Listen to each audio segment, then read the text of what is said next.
Well, hello, Shiny Crafty People. Tim Totten here, and welcome back to the channel. I was actually editing a video together and realized that today's intro did not properly record. So I ran out to my car to get my camera, and I have today's project, which is this wonderful basket made out of fabric. I saw it online on a really great tutorial that didn't really have a lot of full description. So I decided to make my own version. I changed it up a little bit. You can find the original video in the description below, but otherwise, why don't you join me back at my workshop, not out in the hot Florida sun, and you can see what it takes to make this cute basket. So for this project, we're gonna need two fabrics. I have a sort of a grayish black fabric and this sort of all over rainbow color fabric. I'm gonna need some fusible interfacing. And so this is some single-sided fusible interfacing that I have. I had some big sheets of it. I'll use something to measure with, at least a rotary cutter to cut out my squares. And the difference with this fusible interfacing, which is great, is this is a piece of fabric without any fusible interfacing.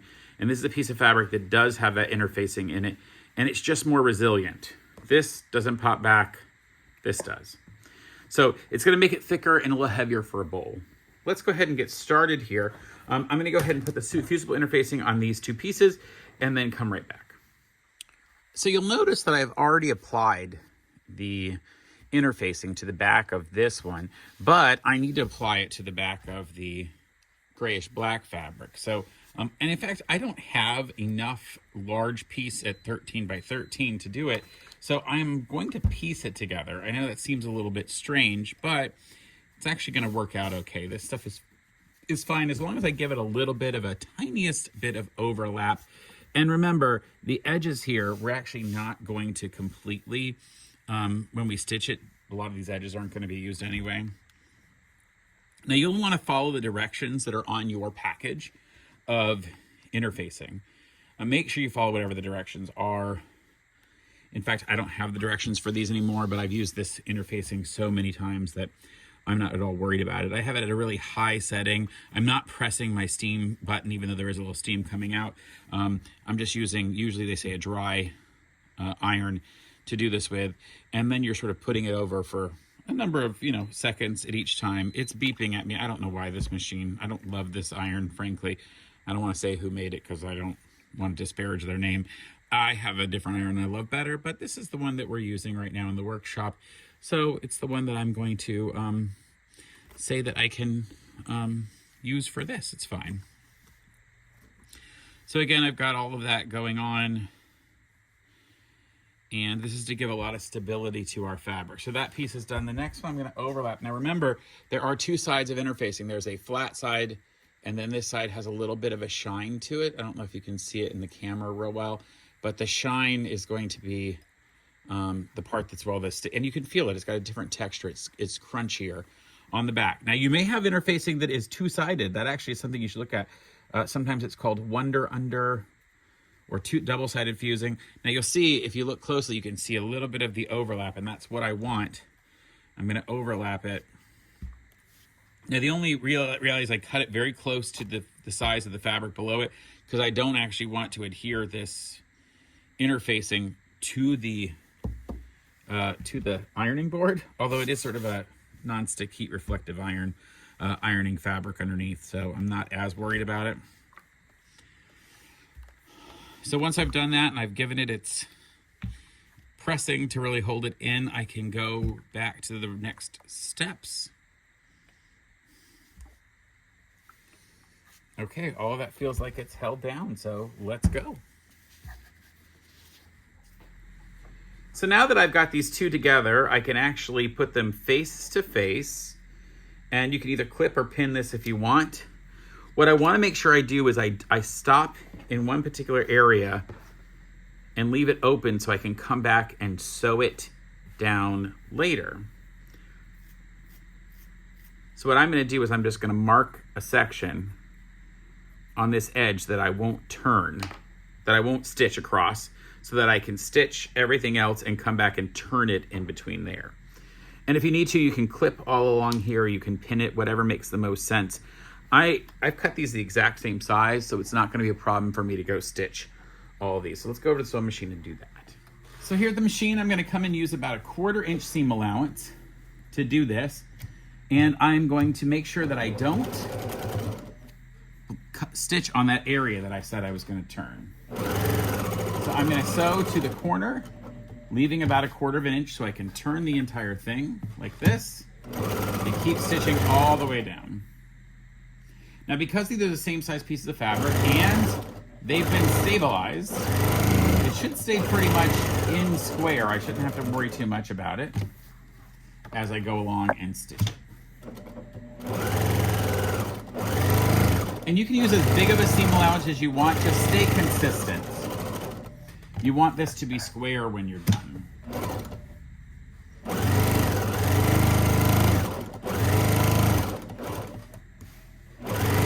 Now you'll notice here that it got a little bit off. There's a little extra fabric on the inside, but that's not a problem because we're going to turn it anyway and you won't see that.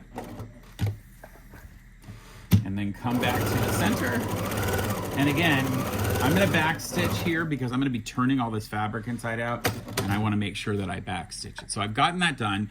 The next thing I do is need to clip these corners so that it'll turn a little easier. Now I do clipping my corners a little bit different than some people. I don't just go straight across. I like to come in at an angle and clip off and then do the same thing the other way. That allows me to get very, very close to that point. But also when this fabric is shoved inside, it's not bunching up in the corner and I'll get a nice crisp corner. So if you just went straight across, what would happen is these two edges now fight for space inside that corner when you're turning it inside out. So I prefer to take more of that bulk out by doing this. And the only place I get close at all to the stitching is here, and you'll notice I've left a decent amount of fabric still there. And if you wanted to, you could, and you were worried about these corners pushing out, you could certainly use a shorter stitch length at your corners like that. Shorten your stitch length out a little bit. This stitch length is, I don't know, somewhere between 2 and 3 millimeters, I think. All right, so that's been handled. My next job is to turn this entire thing inside out. So I'm going to open it up, making sure, remember I back stitched both of these, so it's going to be real easy to turn without any problems. And I'm going to turn this inside out. Now you want to be thinking about how you're going to point those corners out, because remember, we now have all of this stabilizer, and that stabilizer is pretty stiff. So it's going to help you to get a nice crisp edge, but it means it's going to be harder to push the fabric into the corners. The thing is, you cannot use your scissors to do this. Do not use scissors to turn anything inside out. I have a couple different devices that I use. There's a thing called the purple thing that works really well for this. You can also just use a pair of chopsticks or a very large knitting needle that has a blunt end, not a pointy end knitting needle, but a blunt end. Or you can buy this at a fabric store, and it's a reproduction of an old bone turner. They used to be made out of bone. This one's made out of plastic, but it works really well for this. So I've got my hand still in the hole, and I'm sort of pushing those corners with my fingers. So my fingers are right up in here, pushing those corners out. So I'm gonna do that first with my fingers. Get the majority of the fabric. I'm sort of holding the fabric with one hand and pushing the other way with the other. And again, I use pretty good stitch length, and I'm going through 2 layers of fabric and 2 layers of stabilizer, so I'm pretty sure it's gonna hold in. Okay, now that I've gotten that done, then I wanna come back with this turner and go into the points and just push that point out. So I'm holding the turner in this hand, and I'm holding the fabric in the other and pushing out. Not too hard. I'm being somewhat gentle still because I don't want it to push through, okay?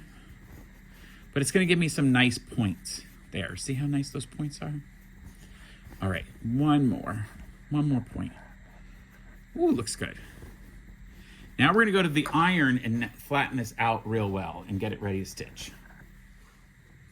So over here at the iron, I'm gonna go ahead and flatten this out as well as I can, and I really wanna get each of these parts. I don't wanna have any fabric sort of still doubled over in there, so I'm just gonna kind of make sure that I go in and make sure it's nice and flat, and that's that opening that I turned. And the opening's nice because if I have to, I can go in there and push it out. I'm gonna use the iron. The iron will do 2 things here. It's going to press this, but also it's gonna help reset any of that stabilizer that might have come loose, especially if it wasn't properly done before. So Bam, I'm really gonna hit that nice and good.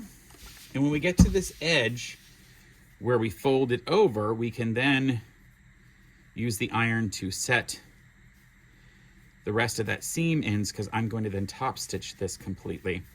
So this will make sure that's done properly. This will help us. And I'm going to use a little steam, which I love. I love steam. It's my favorite thing about an iron, is the fact that you can use steam. And so now if I'm going to stitch all this stuff in a little bit, it's going to be beautifully held down. Our next step is to come along and top stitch all of this and then be ready to do our markings and sew it together. So I'm going to use a very simple top stitch. I'm going to use the edge of the presser foot as my guide. And I will just start here at a corner. Now you could get much more elaborate and try to go right to the very tippy edge, but I honestly, I think that for this particular one, that might be a little too close. And I want to make sure that it had grabbed that area that I had the hole that I had turned it with. So I want to make sure it caught it, and it did, luckily. So keep going. You kind of learn on your machine how far to go so that you can turn evenly. It just takes a little practice. So if you want, get some fabric pieces out to practice with and start doing this, and you'll learn. So that's all 4 of those edges stitched, and now I have a nice flat piece. Let's go over here to the cutting table, and I'll show you how to mark this so that we can make it into our box. So I have to decide first which side I want to be the front or the inside, and which side I want to be the outside of the box. I want the box to have all this color on the inside and then for it to tip out onto the edges. And so what I really want to do is mark this up in such a way that I can make sure that this is the inside. So in fact, what we're going to do is I'm going to do all of the markings here on this side, because that will then help us turn it, and it'll make sense to you in just a minute. What I need to do is find the halfway mark on this entire thing. So I need to know how big my square is. And to do that, I need a bigger measuring device. Here we go. So my finished square looks like it's about 12 1/4 by 12 1/4. We did it correctly. To get really the corners that I need, the best way is just going to be to fold it in half and find the center with a pin. If it was a round number like 12 or 12 1/2 instead of 12 1/4 like it actually is, and if I said 12 1/2, I was wrong, it's 12 1/4. It would be easier, but it's not going to be that easy. So I go ahead and put my points in here just to get where my center marks are all over the entire thing. And that's going to help me because I have to actually do everything on the diagonal, which may sound a little unusual. Okay. And one last one to find is right along here.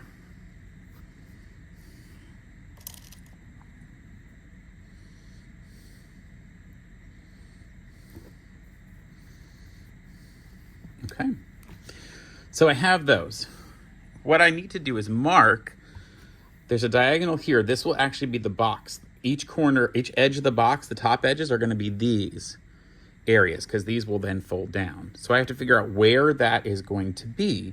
And the best plan is to say, okay, well, how far is this corner? Like the center point is right there of the entire thing. I can put a little point here. Right? So from the center point out to the edge is right at about 8 1/2 inches. Well, I want the box to go open and then have a top and then it fold back. So really, I know that most likely this piece here is going to be about, let's say, 2 1/2 inches of a fold over. So if I know it's going to fold over about 2 1/2 inches, I could then put a mark on 2 1/2 inches, right? And I would know that if I marked that at 45 degrees and yada, yada, and did all that, then I would see this is where I need to start. The best way is just listen. If you make one like I'm making it, just go out 2 you're just gonna put a mark at 2.5 inches from that center point. So we're gonna put a mark at 2.5 inches from the center point, okay? So that's now easy to figure out. Easy peasy, right?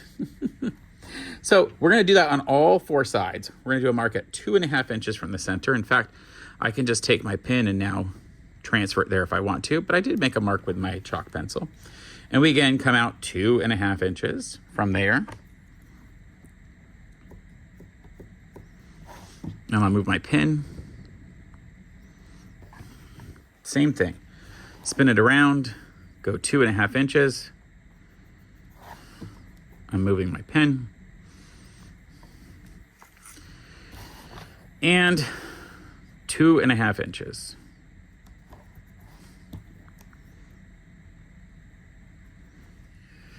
So I actually had that a bit wrong, and I want to make sure I better explain what I had done. I'm going to sort of start over with this one, even though I've already gone through and marked to make sure I was right. Let me show you what I've done. We have our center points. Okay, we have our center points that we made, and I measured over 2.5 inches this way, which was the right thing to do. But what I needed to do was measure down 2.5 inches and put a mark. So I'm going to show you what I did. I folded in half, right? Here's the fold. And the 2 edges are meeting along one side. I measured over 2.5 inches and put a mark. Then I'm going to measure down 2.5 inches. You see this? Down 2.5 inches. And then connect those 2 points.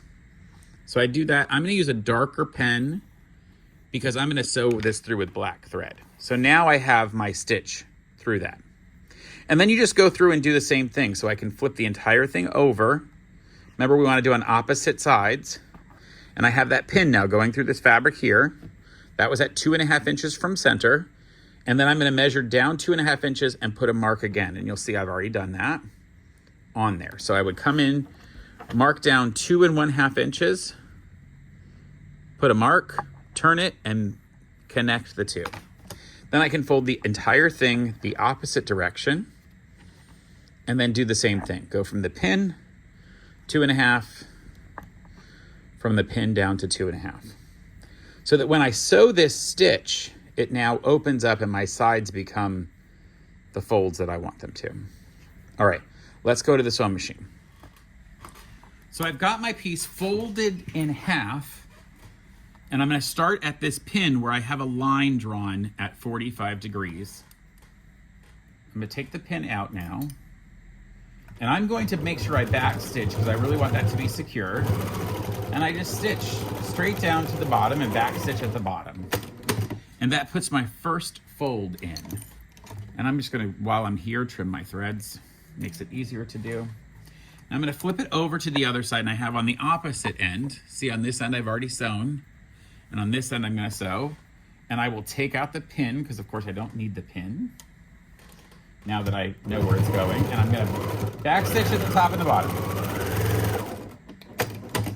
Now we open it up. See what it's already started to do? And I'm gonna fold it over itself this way. So I match up these 2 corners. And I'm gonna do the exact same thing because I have that line that I've drawn. Take my pin out and back stitch. What's really nice is this box is gonna have some really good stability because of that fusible interfacing we put in.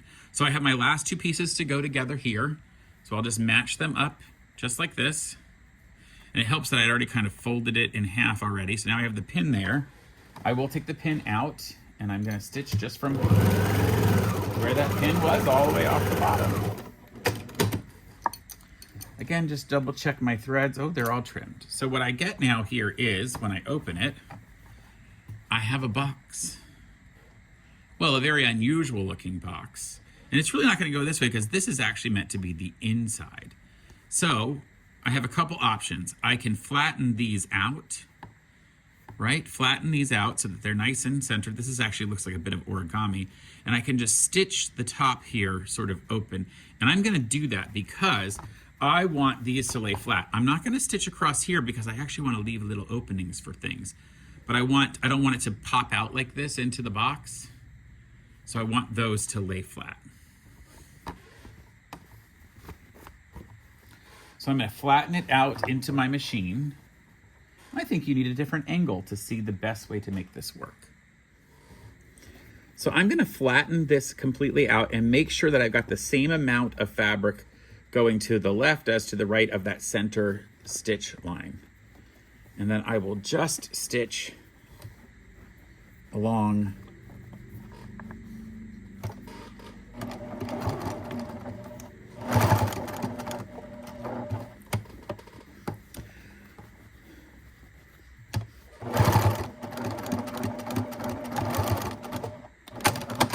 Now, it'll be really hard to see these stitches from the back, but there are some stitches there. I like the fact that they continue with the lines of the box, so I'm not worried about them at all. And I'm just going to keep spinning around here. So I'll go to this one, and I will flatten it out the same way.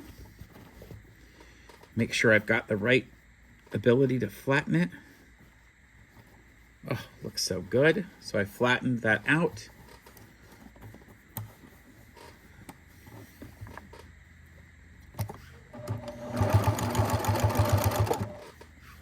And I'm just following the stitching line that's already in here.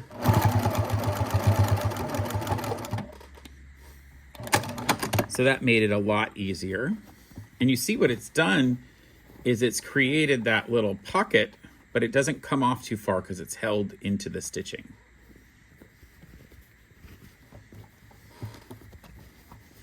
And by flattening it this way, I'm sort of turning it inside out the way I need to.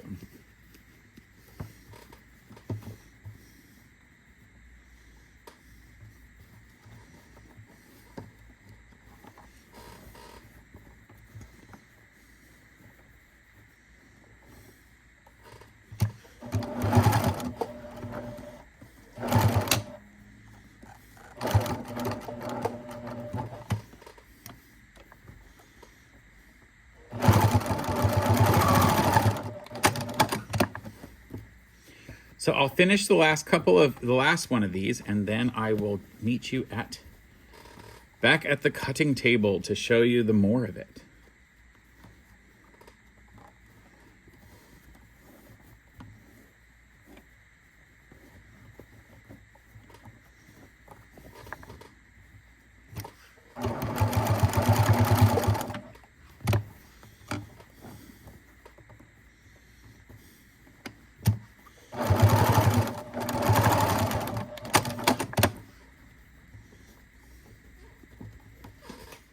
So now at the table, you'll see the cute little boxes coming together.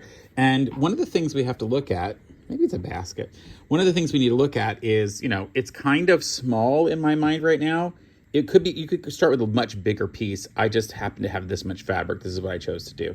Now that's perfectly fine the way it is and kind of cute. And you have this interesting origami type box, but I like the idea of folding these edges over to give it a little more of a fun look. So I'm going to fold them right at the points, right where they come together. Fold that down. And I'm not going to stitch along the entire thing, but I am going to put a little stitch right through the middle of every one of those because I want them to be down. I want that to be, so what I'm going to do is I'll use a pin because I think it's going to work better if I actually pin this together. And I'll pin each of these. What I'm looking for is to make sure that it's just folding at where that corner comes together, right? Where that corner comes together, that I'm not over folding it.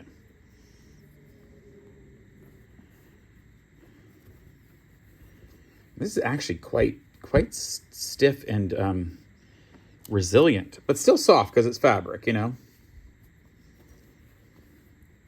Again, fold the other one. I actually like this grayish black fabric that I'm using because it almost looks woven. So that's kind of cute. So now I'm going to come to the machine. Now you could do a couple things here, by the way. You could easily just iron this, press this, and so that it really held in and that they would stay flat, but they would flop out. Or you could put a button on each one. Actually, the inspiration video for this did use buttons, and I have linked it in the description below, so please check out the original video. I'm just doing a different version and changing up some of the colors, and also some of my techniques are a little different than the other person's. And this will be part where the technique is a little different because I'm going to put a little stitch at the bottom of each of these. I'll go to the machine for that.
And that actually finished it up. So let me take the last couple pins out. Don't want to stick myself. So there is that cute box. You'll see how I tied those little corners down. Just tack them down. So now we get this cute box. On the inside, it's got lovely little spaces where you could put little things, but they're just kind of cute. You could flatten those out and stitch them completely across, but I kind of think it's nice to have a little way to put maybe something in there. Yeah, kind of cute. So if you were using this like on your sewing table, like you might use that to put like a little pair of scissors or something into. Look at how cute that is. Now that's got something, or maybe like bobbins or something. That's super cute. I can't believe how easy that worked. But I don't know. I think I'm going to actually use this in my bathroom to be like for all of those things that you start gathering as you get older, like all the pill bottles I have now and like the weird creams and other stuff. Anyway, there's a lot of options for this cute basket. I like using two contrasting fabrics this way. And remember, use a good thick stabilizer on the inside to make it a really fun soft bowl or basket. And this one's kind of small, but you could certainly go to a much bigger square and just play with it. Keep seeing what happens of what you can do. All right, folks, that is my cute square into a fun bowl, and I hope you enjoyed it. Until next time, folks, stay crafty. Bye for now. Oh, I know these are for fabric, but I mean, I do have some nose hair scissors that could fit in here.